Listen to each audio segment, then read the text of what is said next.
Halo semuanya, kembali lagi ke channel Zigzag Tarot teman-teman. Di pembacaan kali ini saya akan lihatkan ya perasaannya kepada si selingkuhannya. Oke? Perasaan dia kepada selingkuhannya. Oke, saya akan tarik satu kartu untuk kondisi hubungan mereka. Ada kartu The Hermit teman-teman. Dan sekarang saya akan tambah beberapa kartu. Kita akan explore untuk kondisi hubungan mereka.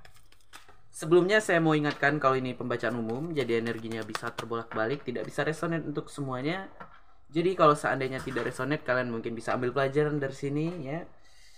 Atau bahkan kalian mungkin bisa kunjungi channel reader-reader lain karena setiap reader energinya berbeda-beda. Dan sebelumnya juga saya mau berterima kasih kepada kamu yang udah klik video ini, yang udah support saya. Berkat kalian channel kita udah berkembang menjadi lebih besar ya, udah 19 ribuan subscribernya. Kondisi hubungan mereka dan perasaannya kepada si selingkuhannya. Ada Five of Cups, The Lovers, The Chariot. Oke. Ada kartu The Dead teman-teman.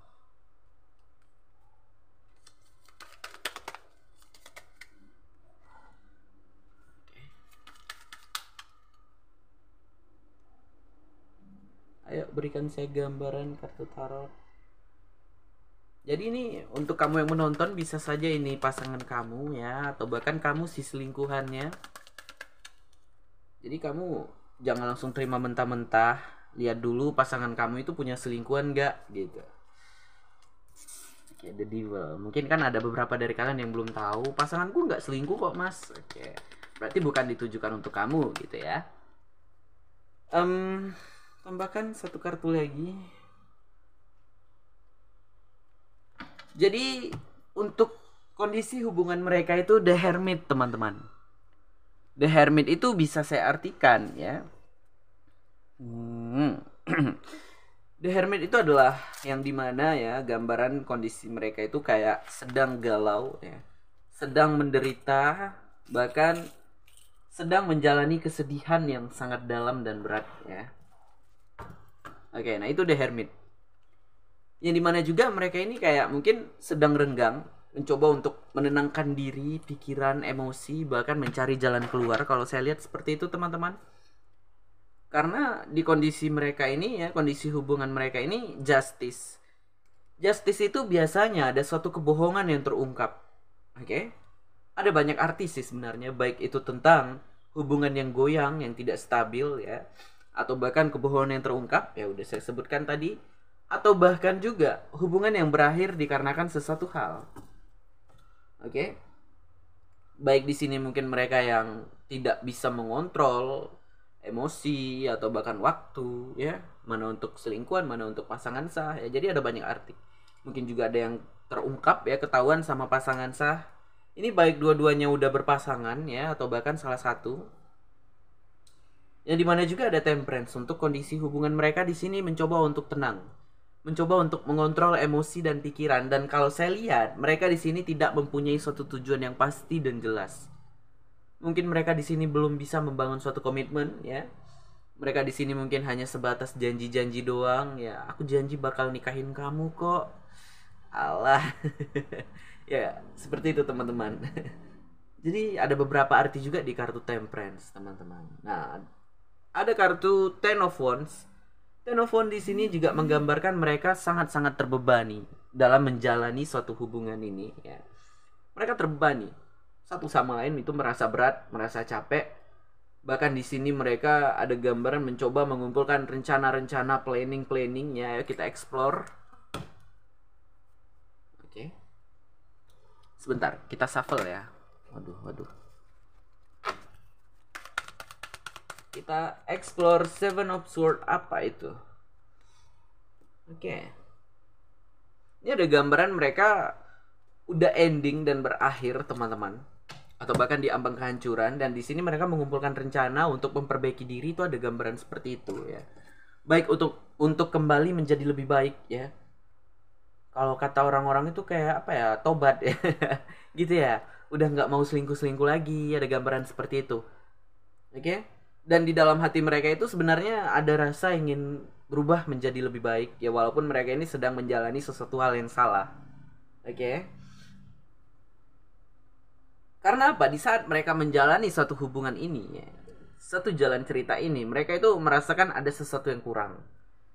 Mereka itu merasakan kayak ini ya, kayak wah ini kayak ada sesuatu yang kurang di saat kita jalani suatu hubungan ini, kayak ada yang nggak lengkap. Nah, kira-kira seperti itu. Dan beberapa dari mereka ini mungkin udah ada yang menarik diri salah satu ya. Nah, jadi perasaannya kepada si selingkuhannya ini ada Five of Cups. Dia merasa kecewa dan sedih ya. Dikarenakan itu tadi ada hubungan yang ketahuan mungkin ya, atau bahkan di sini hubungan mereka itu goyang, nggak stabil, lebih banyak konflik, cekcok ya, mungkin hanya sebatas seksualitas saja ya, tentang seksual gitu, nafsu aja.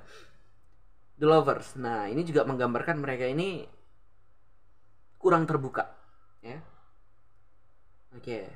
Dan juga beberapa dari mereka ini bertemu dengan soulmate ya, kalau saya lihat seperti itu.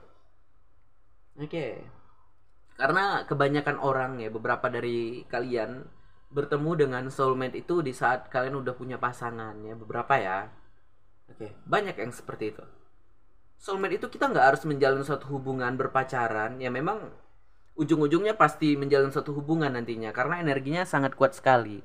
Sebenarnya soulmate itu teman-teman ya, datang kepada kita ya untuk apa? Ayo.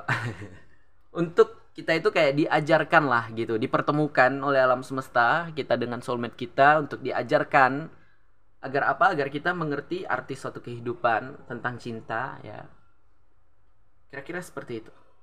Nah, jadi mereka ini kayak dipertemukan untuk diajarkan, untuk ditempa. Yang sebenarnya jangan sampai menjalin suatu hubungan berpacaran ya, cukup jadi teman, it's okay, nggak apa-apa. Tetapi harus terbuka ya sama pasangan sah kita kalau kita itu punya teman, baik itu lawan jenis ya. Dan soulmate itu nggak harus bertemu dengan lawan jenis ya, mungkin bisa aja satu jenis gitu. Kayak kamu kalau ngelihat teman kamu misalnya kamu sama-sama cowok gitu ya, bukan berarti cinta ya, bukan. Kayak merasa cocok kamu bertemu dengan orang itu, kayak udah kenal lama padahal baru bertemu gitu ya, kayak nggak asing ya. Nah, itu soulmate. Jadi di Lovers ini ada beberapa arti, nggak harus tentang soulmate ya, mungkin beberapa dari kalian ada yang di sini yang bertemu soulmate. Oke. The Chariot. Nah, juga ini menggambarkan kalau perasaannya kepada si selingkuhannya ini, dia itu kayak orangnya egois di sini. Ya. Egois, dia di sini terus bergerak maju, nggak takut akan resiko atau apapun ya. Yang dimana juga dia di sini berani menjalin suatu hubungan terlarang, ini ada pengkhianatan ya. Atau bahkan juga dia di sini merasa dikhianati oleh si selingkuhannya. Oke. Bisa aja terbolak-balik ya teman-teman. Dan pengkhianatan ini mungkin bisa saja dari kata-kata ya, dari sifat perilaku gitu ya. Ada kartu The Dead, ini juga menggambarkan mereka ini, beberapa dari mereka ya udah berakhir hubungannya, atau bahkan di sini mereka sedang mencoba untuk memasuki suatu siklus yang baru ya. Karena kondisi hubungan mereka ini diambang kehancuran karena suatu kebosanan, atau bahkan mereka yang tidak mau membangun suatu komitmen ya. Dan juga di sini si dia kepada selingkuhannya itu Six of Pentacles ya. Dia harus bisa berbagi ya. Berbagi atau bahkan dia harus terbagi ya. Mungkin dia di sini harus bisa berbagi waktu, mana untuk selingkuhan, mana untuk pasangan sah ya. Bisa sebaliknya ya. Mungkin dia yang merasa sakit hati karena harus dibagi cintanya ya. Jadi ya kira-kira seperti itu. Ini juga menggambarkan si dianya yang goyang dan sedang tidak stabil. Sehingga dia mencoba untuk sabar ya. Mencoba untuk menaklukkan segala situasi dan kondisi. Ini ada kartu The Devil juga menggambarkan perasaannya kepada si selingkuhannya itu, dia udah terikat, udah kecanduan. Oke, bahkan juga ada luka yang membekas. Ini hubungan mereka udah toksik kalau saya lihat seperti itu. Oke, mungkin yang sering cekcok. Mungkin juga beberapa dari kalian yang lebih banyak nafsu daripada cinta ya. Oke, jadi teman-teman ya, mungkin ini untuk kamulah yang sedang menjalani hubungan terlarang, cobalah sebisa mungkin untuk lepaskan ya. Lepaskan. Karena apa? Nanti kamu akan kena karma ya. Ingat, karma itu ada ya. Jangan sampai nanti kamu udah kena karma baru ada penyesalan ya, baru merasa bersalah, baru sadar. Jangan seperti itu. Jadi cobalah untuk lepaskan ya. Kalau kamu mau tetap berkomunikasi ya sebatas teman, sebatas sahabat ya, tetapi tetap terbuka ya kepada publik atau kepada pasangan sah kamu ya. Jangan sampai kamu di sini melukai pasangan sah kamu. Oke. Saya berharap permasalahan kalian ini cepat terselesaikan ya. Jangan sampai di sini nanti kalian udah hancur duluan, udah down duluan baru kalian sadar gitu ya. Jangan. Oke. Sadarlah kalian dari sekarang gitu. Untuk kamu ya yang sedang menjalani kisah cinta segitiga. Oke. Nah, jadi kita tutup dulu, teman-teman. Jadikanlah permasalahan ini ya sebagai suatu pelajaran. Semua orang pernah ya menjalin suatu hubungan terlarang. Mungkin adalah yang beberapa itu enggak ya. Cuman kebanyakan itu pernah ya, nggak mungkin lah. Oke. Jadi ya, jadikanlah sebagai pelajaran gitu. Lepaskan, jadikan sebagai pelajaran, jangan sampai terulang ya. Kalau memang mau komunikasi, it's okay sebagai teman atau sahabat. Ayo kita tutup dulu dari pembacaan kali ini. Jadi teman-teman, inti dari pembacaan ini, kondisi hubungan mereka ini ya udah ending, udah berakhir atau bahkan diambang kehancuran dikarenakan keegoisan atau bahkan hubungan yang udah toksik. Nah, kira-kira seperti itu singkatnya. Sekian dari saya, Zigzag Tarot ya. Yang mau personal reading bisa japri saya atau Instagram. Sampai di sini aja. Sekian, terima kasih. Dah.